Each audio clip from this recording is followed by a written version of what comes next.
Welcome to our Meet the Experts Costume Designers panel. I'm here with Charlese Antoinette Jones from Judas and the Black Messiah, Mark Bridges from News of the World, and Natalie O'Brien from I'm Your Woman, and Paolo Nieddu from the United States versus Billie Holiday. These are all period films, though their sort of periods span more than a century of American history put together.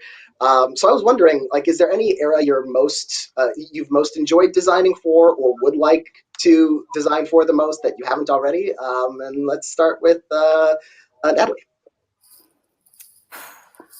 I mean, anything that I haven't studied, anything that I haven't researched, I want to try. Of course, don't you want to always strengthen those muscles that you don't really know about? I think that that's always good to keep learning and keep creating and everything. Yeah, I feel the same way that Natalie does. You know, you want to continually challenge yourself with something that you haven't ever known about or scratched the surface on. I ended up having done a lot of 70s films, but I think there's always a way to even revisit the 70s because there's different parts of the 70s. There's a different script that you're trying to illustrate. So even if you stay in a decade, you can still do fresh things, but always trying to challenge yourself is one of my goals. I would love to do the 1930s. I think that's like my favorite decade in terms of just the aesthetic, the men, the women, the glamour, like the sets. That is something that I would love to do. And how about you, Charlese? Like, what era that you haven't worked in, or would you love to work in, or what's been your favorite?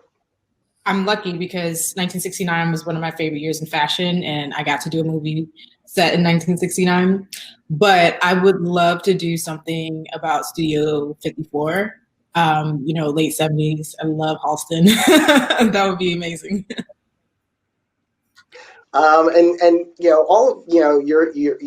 You've worked with like real characters, fictional characters.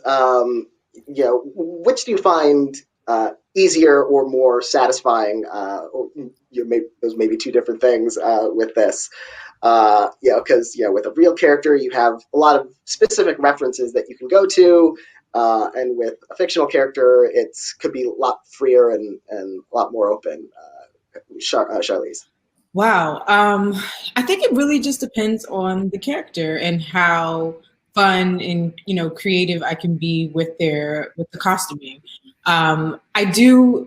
This is my first period piece, so I found I enjoyed diving into the research for this period a lot, and I am looking forward to doing more period pieces and recreating real people's lives and telling real stories like this.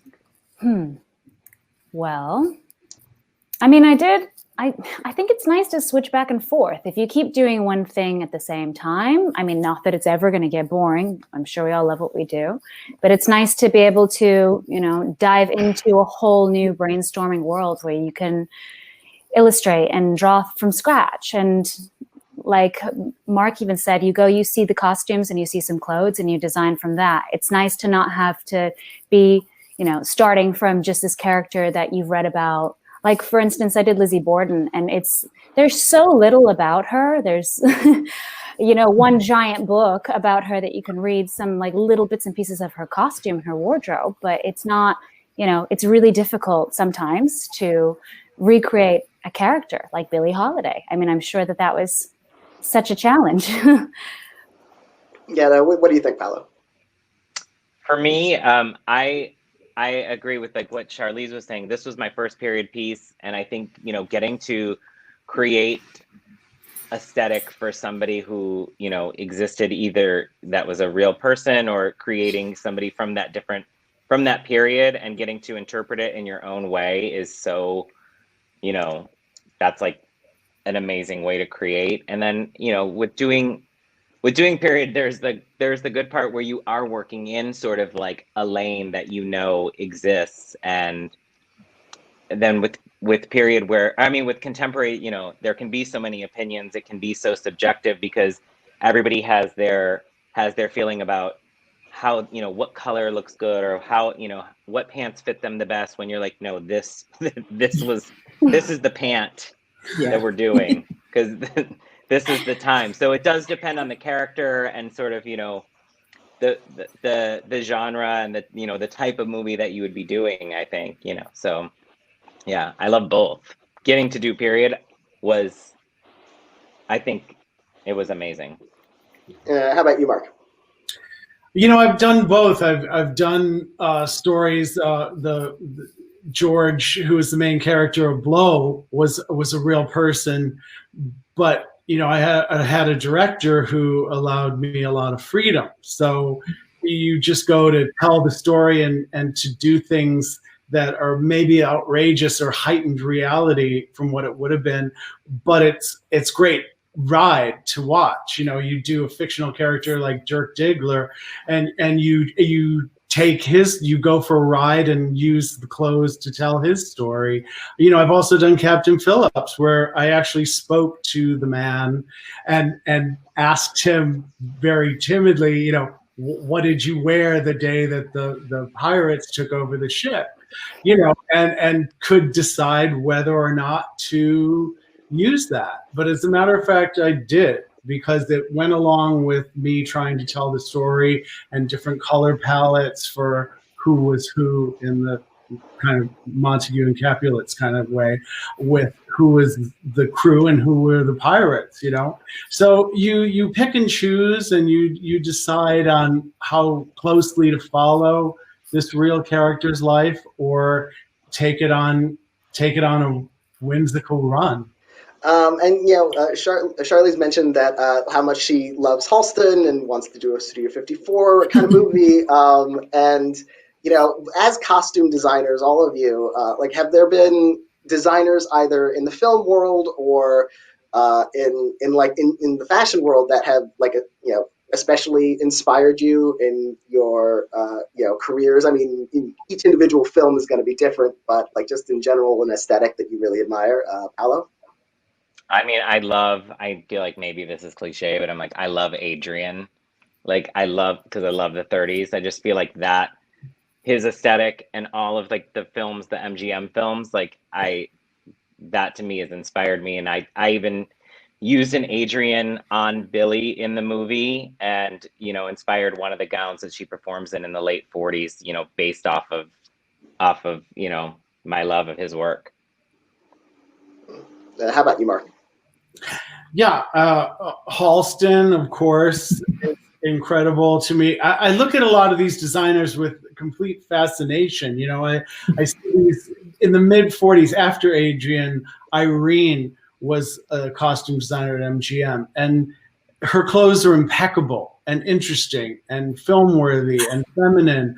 I'm really fascinated by her work. A lot of them, Walter Plunkett for the period stuff. You know, I'm also looking at Claire McCardle and that easy way that she took women's wear in the mid 40s until her untimely death, and made it so much easy and fresh. So I'm always looking and inspired by these different varied sources. I think anytime that you get to dive into a new designer and you get obsessed with them because you didn't know, you know, what they created and what their past was and how they worked on things. So like in I'm Your Woman, we did this Pucci robe in the beginning. It was like this silk underrobe that she was wearing. And I wanted to know more about, you know, Pucci and some of the other designers that we were putting on her that were just so big and fragrant in the 70s. So it's always nice to learn. I think that there's always a lot more. But yes, I mean, it's an ongoing list. Charlese, anyone other than Halston on your list of inspirations? The late Lee Alexander McQueen. He was just, he was just amazing. The way he conceptualized his collections every season, how he presented his collections were groundbreaking and theatrical, and, you know, how he integrated tech, you know, into his work as well. And he was very early in doing these things. So like as a contemporary, he's definitely someone I look to as inspiration, you know, because even as a costume designer, you know, we use materials other than fabrics, and so he definitely, if you look at his work, and especially if you're into like sci-fi and stuff like that, he's a huge inspiration. And like one day I would love to design some sci-fi because, I love sci-fi, and there's like a bunch of costume designers who I love, and they're escaping me right now, and I feel so bad. But there's just so many amazing costume designers who did sci-fi that I love, and Alexander McQueen's aesthetic is like right in line with all of that. And since all of you work so much with clothing and costume and design, of course, in your careers, like, has there ever been anything that you've designed that you've 100% wanted to wear, or that you maybe have taken and worn in real life, just because you liked the style of it so much? How about you, Mark? Yeah, I am a 70s baby. I mean, I came up in the 70s, and I made a brushed denim tuxedo for Mark Wahlberg in Boogie Nights, and for the second annual Adult Film Awards. And I would love to wear a 3-piece brushed denim tuxedo with the satin lapels. I think I could rock it, really. Things like that, just out of this world things that no one else has, and were inspired by reality pages of GQ at the period that I grew up with. And a brushed denim tuxedo. I expect to see that you in that in the next Oscars, by the way, just now that you've gone on the record. On the record. How about you, Charlese? Wow, something that I have built or made, honestly, no, because a lot of stuff that I've done hasn't really been my vibe or my style. But I will say all the vintage sourcing I did for Judas, and I've done, for other projects. Like I love vintage. I love vintage, particularly 60s and 70s vintage. I definitely brought some stuff home with me from Cleveland because there was amazing dead stock vintage there as well.